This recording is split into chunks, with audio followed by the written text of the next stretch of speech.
Welcome back to the channel, and today I'm joined by the champ, fresh off a spectacular 38-second knockout over Carlos Abreu last weekend on the Cage Warriors final card of the year. The bantamweight champion, not on new anymore, and still Dominique Wooding. How are you doing today, sir? I'm all good. I'm all good. How you doing? I'm doing great. I'm doing great. Thanks for taking the time.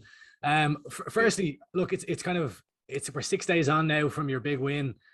What's it like at the moment? How are you feeling? Have the celebrations been ongoing? Yeah, I'm feeling good. Still recovering a bit from those two leg kicks. Beginning of the first round. But apart from that, yeah, it's all good. My social media pages are still buzzing. Yeah, just all good, man. Just all good, and just waiting to hear some good news. Yeah, like, so how badly did the leg kicks hurt then? Because like he came out pretty quick and strong and was, yeah, he was like thrown. I said he was gonna come out pretty hard, which he did. He blasted me with two leg kicks. The first one I was just like, you prick. And then the second one again, I was just like, oh, I can't let you freaking keep kicking me like that. So the third one I checked, and then the rest I just started evading. And then he kind of like lost his, like one of the kicks, he lost his step because he kicked so hard that he lost his step as I evaded, and he just ended up losing balance. That was just right before the finish. Yeah, and like from there, you clipped him kind of around the side of the ear, the back of the ear, and yeah, it was a glance punch. Yeah. So he kind of dropped. Then you followed up with that beautiful flying knee, and then finally the coffin nail uppercut. How would you rate your performance out of 10?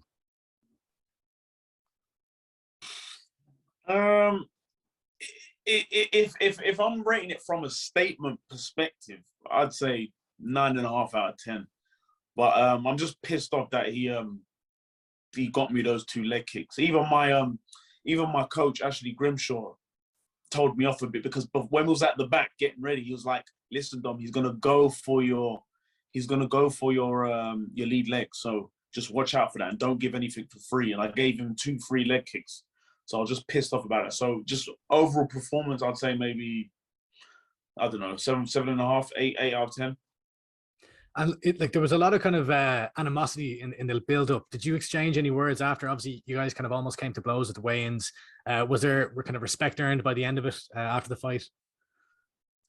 Yeah, there was respect after the fight. Obviously, I thanked him for stepping in and whatnot. And like, fair play to him. Like, he took the fight on 2.5 weeks' notice. Like, he's a game opponent.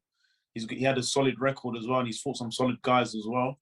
So and won against some solid guys as well. So yeah, like after the fight, yeah, there was no animosity. Do you know what I mean? Like, at the end of the day, we fight after the fight's done, everything's finished. But obviously, before the fight, I just had to let him know. Like, the belt was staying in London, and he wasn't ready for the opportunity.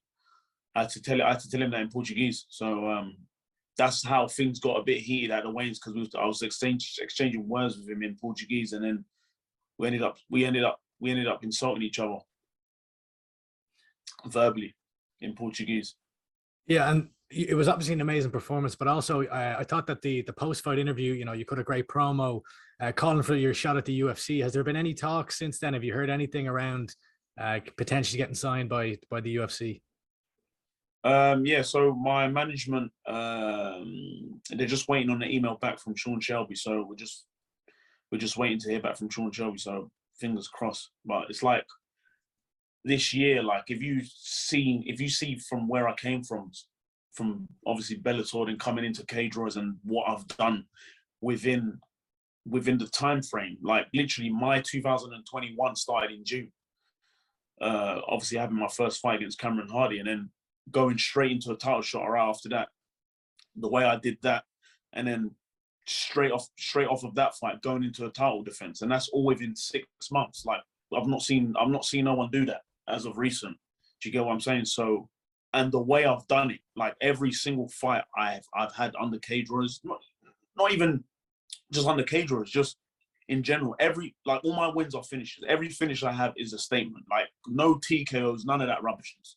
Straight KOs and taking guys out of their misery. Do you know what I mean? So, and the way I've done it this year, like 3 devastating KOs in incredible fashion. Come on, man.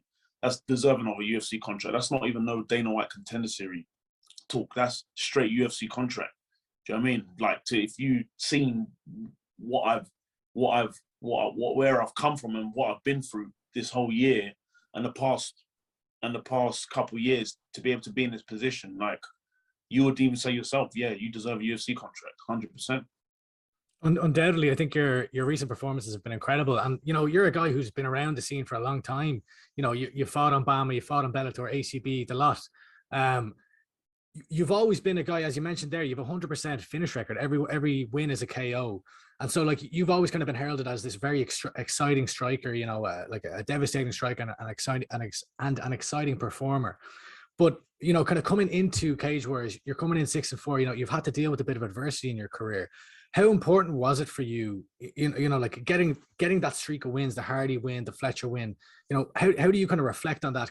Coming from a place of a little bit of adversity, where coming off the back of 2 losses to then going on this amazing run where everything is finally clicking. Yeah, before that happening, a lot of changes had to be made within myself and within my training.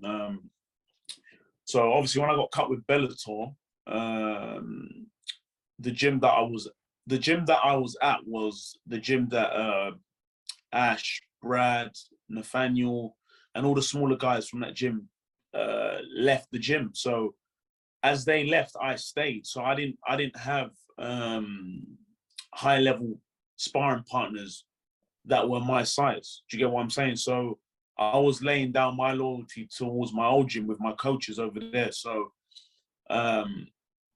that's where things went wrong with me, because I didn't have the high level training that I needed. And that's the one thing I was missing. And just certain things outside of training that I wasn't doing, that I wasn't doing too well as well.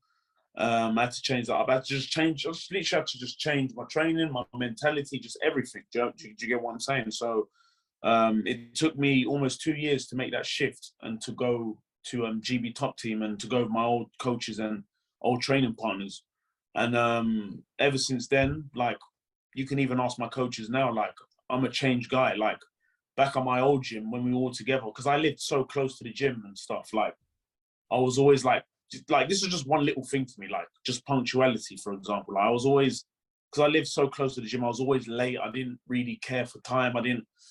I expected everything. Like, when I was a bit younger, I expected everything and just expected everything to be handed to me, kind of thing. Because it kind of was happening to me anyway with my previous management and whatnot, and just the people around me.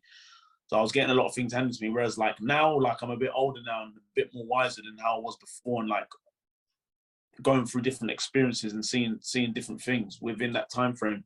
I just had to switch up, man. I had to switch up my mentality. I just had to switch up everything. And if you ask my coaches now, Ash and Brad, if you ask my coaches now how I am compared to how I was before, they'll tell you Dom's a changed man.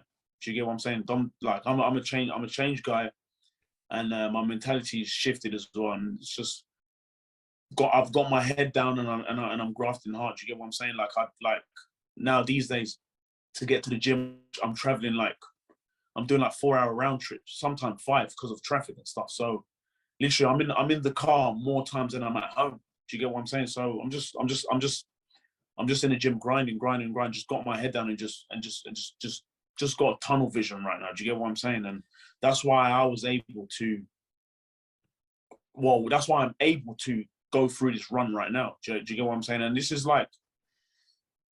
is only the beginning. Do you get what I'm saying? This is only the beginning. Like, I've obviously had my trials and tribulations, and I fought on other top shows like Bellator and ACB and stuff. But like, I think my time with Bellator was a little taste of what it's going to be like when I'm in the UFC in terms of the pay scale and stuff like that, and just how things are going to be. Like, obviously being with Bellator was nice because obviously the pay was a lot more better than fighting on regional shows. And obviously, with me losing that, I was hurt by that, and I was very pissed off, and I was very, very pissed off, and I was pissed off in a good way, especially like signing with Cage Warriors. I was pissed off in a good way because obviously I had to come back down financially, and it just really pissed me off. So it just made me say to myself, I need to get back up to that level. I need to get paid that money again. So I'm gonna run through anyone that comes my way. Whoever Cage Warriors throws at me, I want to run through them, and every fight's gonna be a statement, and that's what I've done. And like I said in previous interviews that I will be with Cage Warriors for a good time, but not a long time. Do you get what I'm saying? So look at the run I've just done. Like, I feel my work with Cage Warriors is done now, but obviously I'm still contracted to them.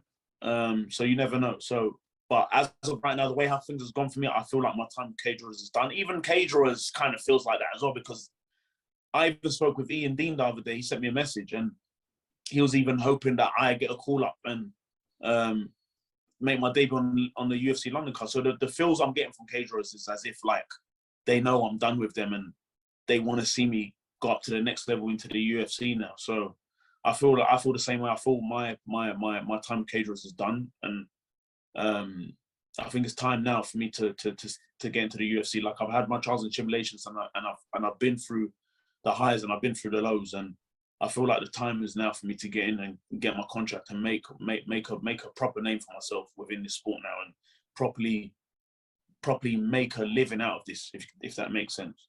Yeah, it does, and that's great that Cage Warriors are behind you. And I think that, a lot of people would see them as like, in one hand, they're a great promotion in their own right, and on the other hand, they're almost like a feeder league. Like they're the proven path to the UFC. Just there was a lot to unpack there with what you just said. It sounds like you've almost kind of come in and matured as a man, based on what you're saying to me. Is like that you've kind of gone through this period of maturity. You made your amateur debut 9 years ago now. I think it was October 2012. Like, despite it being, almost a decade in the sport, do you feel like kind of now it's only kind of getting started? Like, you've had it there kind of that learning period, and now it's a new phase in your career where you can go and put everything you've learned and the adversity that you've had to come through into practice now and perform on the biggest stage. Yeah, 100%, 100%. Yeah, it's true what you're saying there. And also, it's like, when I was a bit younger, coming up in this game as well, it's like I always used to set myself like timelines. Like, this year I'm going to be here, this year I'm going to do this, and this year I'm going to do that. And it's like, when you do that, it kind of sets you up for failure, because it's like, it kind of makes you like rush certain decisions. Like, for example, like some of the fights that I've taken, I shouldn't have taken at that time. Do you get what I'm saying? So, but obviously at that time, I obviously did believe I would win those fights, but obviously it didn't go my way. But it's like, as of right now, as I've matured as a man now, and as I'm maturing as well, and getting more wise as I'm growing within this sport, as of right now, I just take things one step at a time, brick by brick. Do you get what I'm saying? I don't really set myself any timelines anymore, because it's like, with this sport, it's very unpredictable. You can gain so much so quick and lose so much so quick as well. Do you get what I'm saying? So it's very fickle. So I understand the position I'm in now, and I fully understand that it could all be gone within a blink. Do you get what I'm saying? So I'm not naive to that. Do you get what I'm saying? So it's like, with me, I just take one step at a time, brick by brick. And I wanted to ask you, so in your post-fight interviews and your celebrations each time in Cage Warriors, you'll say, like, that's 1, that's 2, that's 3, and you always finish with church. What is church? What does it mean? Right. Church is, all right, so basically there's one video I posted on my Instagram, a guy, just some random guy in America. He made a video of himself shadowboxing, like working out, and then as he's shadowboxing, he's talking. So he says something like, "Oh, I'm on a mission. You hear me? Church." So the way I interpret church is like, it's like a stamp, like facts. Do you get what I'm saying? Like, it's a stamp, like, that's free. Church, that's that. It's a stamp. Do you get what I'm saying? So I've got to find that guy. When I become a millionaire, I've got to find that guy and give him some money, man. Yeah, but, slide him a percentage. Yeah, for sure. You never know. I might have to trademark that church now. I might have to trademark the word now. So, but yeah, that's where it comes from. But in terms of like, that's 1, that's 2, that's 3, I kind of got that from. Do you know what? It was me and my good friend Nathan Grayson, also former Cage Warriors flyweight world champion. The time when I signed for Cage was just before I had my first fight. We was talking and we were just having a deep conversation, and he was just like, I think you got to start off your first fight as one. And then at the time I was just like, one, I didn't quite get it. And after he was like, the next fight, two, then three, then what, then so forth. Do you know what I mean? So then it kind of made sense. It made sense to me, and I kind of thought of like, like wrestling back in the days, because my favorite wrestler of all time is Goldberg.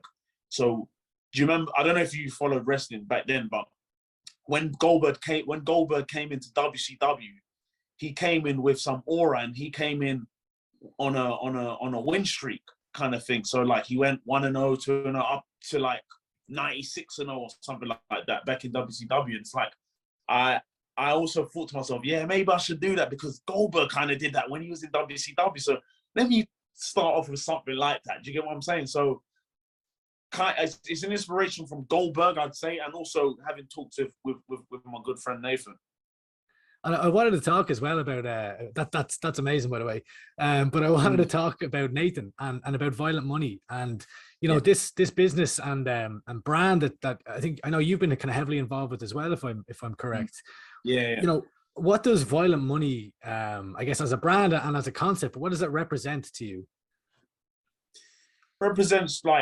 It just represents like for me, like even for people, it just represents like just rawness, and just obviously people for like, it's like, for example, see like Violent Money, for example, like a lot of fighters like don't like to talk about their pay and stuff. They're too scared to talk about their pay and whatnot.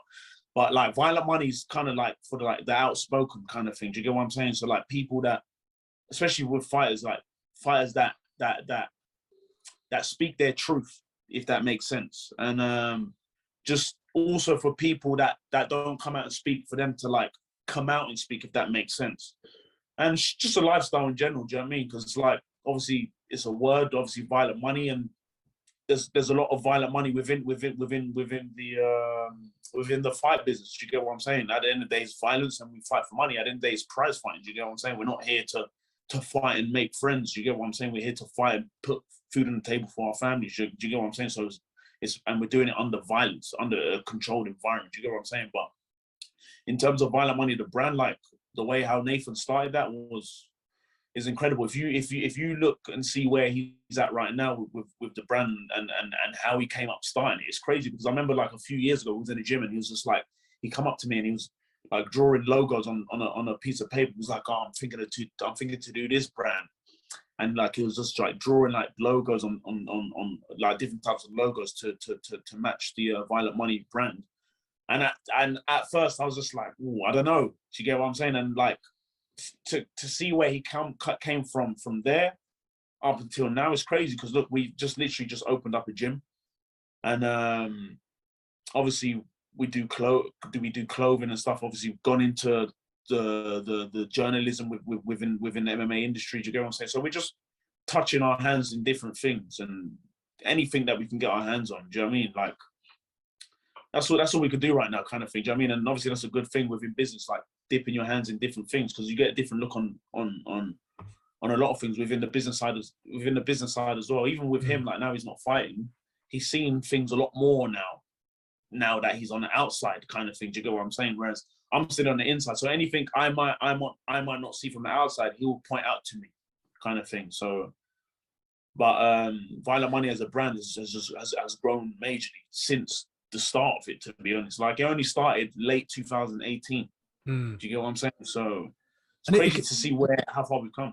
It can be very difficult for up and coming pros to simply get by. When you're trying to make your name in the sport, you're stringing some wins together. Maybe you pick up a loss or two, and you're kind of heavily reliant on sponsors. Was part of the, I guess, idea. Maybe this is more of a question for Nathan, I don't know. Behind kind of creating Violent Money, to create almost like an economic infrastructure that belongs to the fighters, rather than relying on outside revenue streams to support you in your training and in your career. Yeah, for sure. I hear what you're saying. Also, it's like, as well, like, one thing that we started doing as well, because obviously like a lot of fighters, they struggle from getting sponsorship, especially like paying sponsors, because it's like at the start of like your pro career, like if you're getting sponsors, you're mainly getting freebies and stuff. You're not really getting paid unless if you've got like really good friends that own businesses and they're willing to come out and help you with help you financially.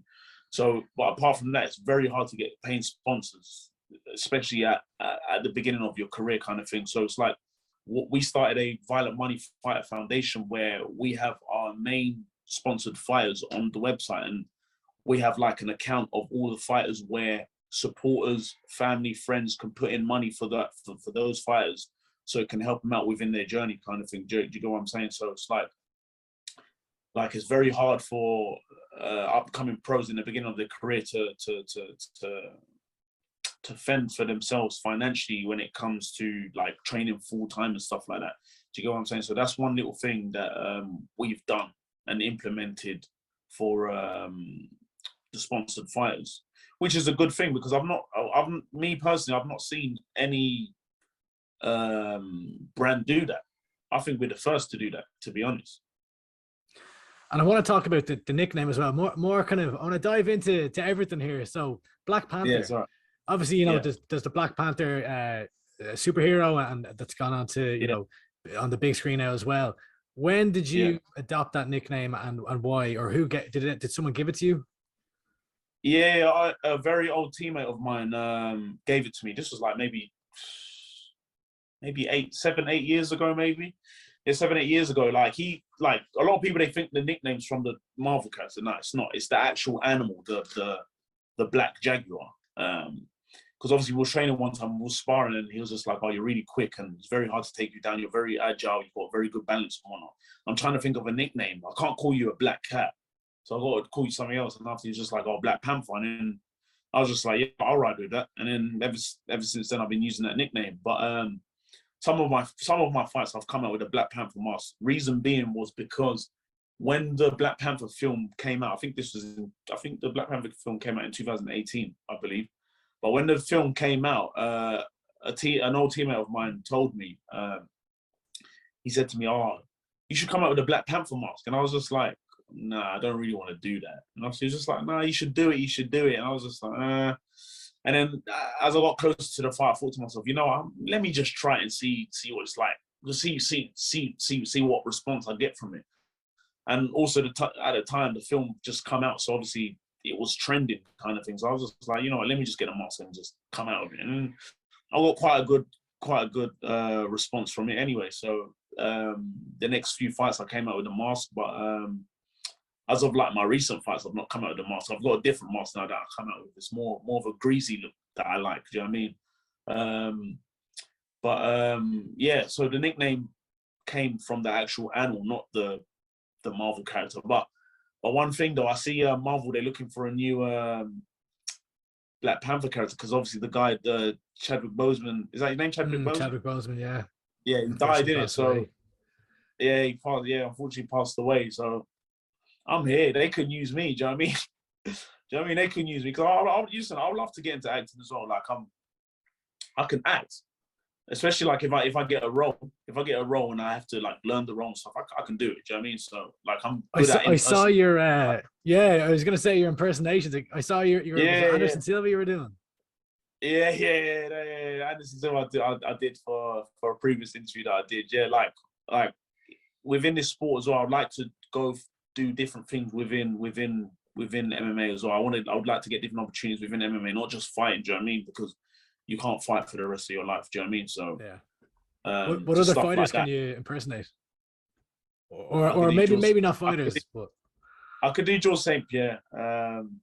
I could do quite a few, to be honest. I mean, I could do quite a few, but if you put me on the spot, I'm not going to do it. Who's your favorite one to do? Or do you have one? Maybe you don't. I don't really have one, to be honest. Yeah. But Anderson is kind of up there. Yeah. He's quite easy to do for me. I could do George St. Pierre. I could do some others as well. Not even just fights. I could do some others as well. And I'm very good at like imitating someone. Like if someone says something to me, I can impersonate them, kind of thing. Do you know what I mean? Like if I'm watching something on TV or some crap, I can impersonate like right off the bat, kind of thing. Well, I won't put you on the spot this time. Maybe another time we'll get an impersonation of you. But so just back to fighting, I saw you had a bit of a call out there the other day. You're looking to fight JP Buys. Is that the right? Yeah, I called him out. He messaged me. He did say, like, I'll leave him alone now, but he did say he's got visa issues to come into the UK, so obviously that's not going to be possible. But there's one guy that I would like to have for my debut. There's one other guy that I like. His name is Kevin Natividad. I think that's his name is. I think that's what his name is. Where do you want to fight him?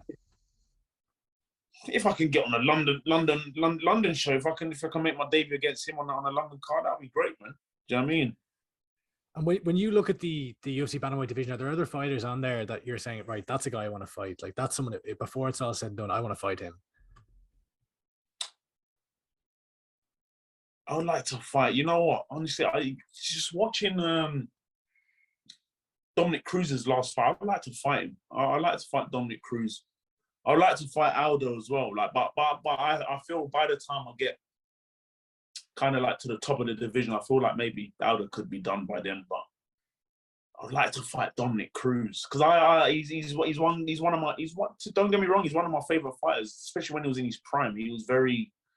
I used to love watching his style. Even now, his style's great. But I just feel like he's obviously like in these injuries. Obviously, his age is kind of catching up to him now. He's getting clipped a lot more now, and it's like he's one guy that I would like to fight for you because like I can touch up anyone in that division. Anyone that I touch in that division, they will feel my shots. Where I don't care what anyone says.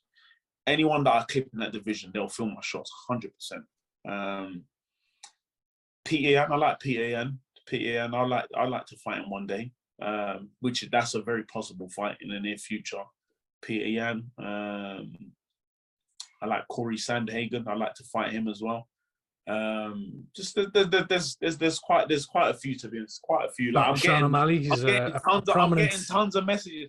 I'm getting tons of messages of like people saying, "Oh, can you fight Sean O'Malley on your UFC debut?" Like, come on, let's be real. I'm not gonna fight Sean O'Malley on my UFC debut, but yeah, Sean O'Malley, that could potentially be a fight somewhere down the line. Do you know what I mean? Like his style and my style is quite similar.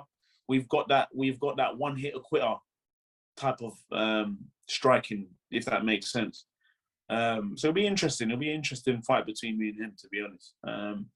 But yeah, there's a few guys, man. There's a few guys up there that I would like to fight, man. But obviously, like firstly coming into the UFC, obviously I'm not going to fight these guys, so obviously I have to build up. So, like, I believe me coming in, I'll be fighting someone that's obviously unranked and probably coming off of like Dana White Contender Series or something like that. Do you know what I mean? Like Dana White Contender Series or just an unranked guy that not a lot of people know about. Do you get what I'm saying? Like, for example, that guy that I just mentioned, Kevin Natividad.